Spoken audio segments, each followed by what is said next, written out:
বৈষম্যবিরোধী ছাত্র আন্দোলনের বাইরের সাথে চূড়ান্ত বিশ্বাসঘাতকতা করেছেন আপনারা বিএনপির লোকেরা। আপনারা বাটপারি করছেন আমাদের সাথে।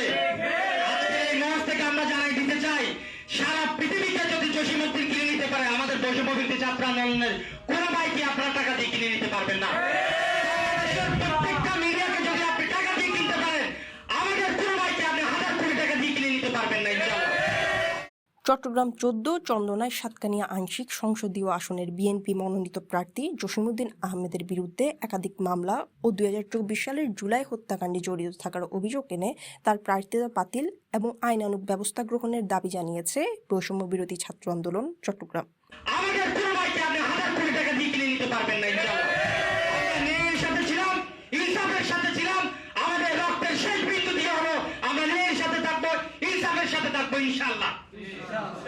রোববার চট্টগ্রামে আয়োজিত এক সংবাদ সম্মেলনে সংগঠনটির নেতারা বলেন, জসিমউদ্দিন আহমেদ বর্তমানে মোট ১১টি মামলার আসামি, যার মধ্যে জুলাই হত্যাকাণ্ড সংক্রান্ত অন্তত ৩টি মামলা সরাসরি বিচারাধীন রয়েছে। তো আমি একজনের একটা ভিডিও ফুটেজ আমি রেখে দিয়েছিলাম সংগ্রহ, আপনাদেরকে সর্বপ্রথম এটা আমি প্লে করে শোনাচ্ছি, আপনারা শুনুন।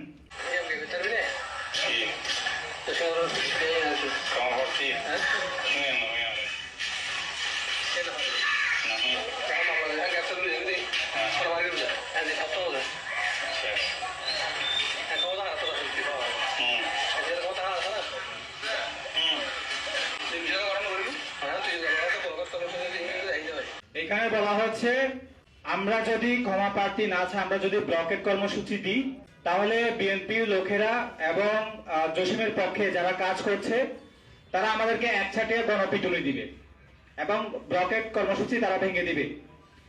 এমনকি আমাদের পরিবারের উপর হামলা করবে, আমাদের উপর হামলা করবে।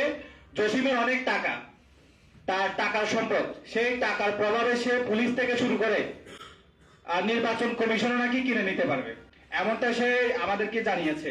সংবাদ সম্মেলনে আরও বলা হয়, অভিযুক্ত প্রার্থী নিয়মিতভাবে নির্বাচনী আচরণবিধি লঙ্ঘন করে সভা সমাবেশ, ব্যানার পোস্টার ব্যবহার, বিভ্রান্তিকর পরিচয় প্রচার ও কর্মসূচির মাধ্যমে ভোটারদের প্রভাবিত করার চেষ্টা করছেন।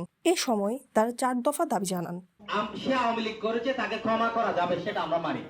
সে যদি জুলাই অভ্যুত্থানে আমাদের সাথে থাকতো তাহলে আমরা তাকে ক্ষমা করতাম, কিন্তু না, আমরা জেনেছি সে জুলাই অভ্যুত্থানে ছাত্রদের উপর হামলা করার জন্য যথেষ্ট অর্থ যোগান দিয়েছে।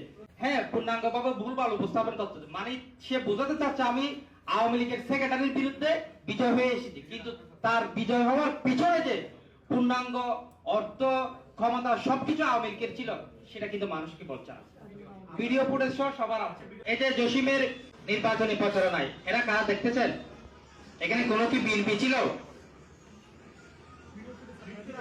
সংবাদ সম্মেলনে উপস্থিত ছিলেন বৈষম্য বিরোধী ছাত্র আন্দোলন চট্টগ্রাম দক্ষিণ জেলার সদস্য সচিব তহিদুল ইসলাম সাঈদ, অ্যান্টি-ফ্যাসিস্ট স্কোয়াডের মুখ্য সংগঠক সরোয়ার কামাল রুবেল, বৈষম্য বিরোধী ছাত্র আন্দোলন চট্টগ্রাম মহানগরীর যুগ্ম আহ্বায়ক ইবনে হোসেন জিয়াদ। সামান্য একটা ইস্যুর কারণে আমরা দেখেছি চট্টগ্রামে অনেকের মনোনয়ন অবৈধ ঘোষণা করছে, কিন্তু এরকম একজন খুনির ব্যাপারে যে মনোনয়ন বৈধ ঘোষণা দিতে পারছে, তাহলে কত টাকার বিনিময়ে তিনি এটা করেছেন, সেটা আমাদের ওনার নৈতিকতার জন্য প্রশ্ন। আমরা যদি বৈধতা থাকে, তাহলে আমাদের নির্বাচন কমিশনার ঘেরাও থেকে শুরু করে যত স্টেপ নেওয়া দরকার এই নির্বাচন বয়কটের জন্য, যে 14 আসন্ন শুধু যে আওয়ামী লীগের যারা আছে সবাইকে নির্বাচন যাতে করতে না পারে এবং জাতীয় পার্টির কেউ যদি নির্বাচন অংশগ্রহণ করতে না পারে, ওটার জন্য যা করা দরকার সেটা আমরা পুরো বাংলাদেশের ছাত্র জনতা মিলেই এটার জন্য আমরা বোল্ড স্টেপে যাব। News desk, CTG Post, Chittagong.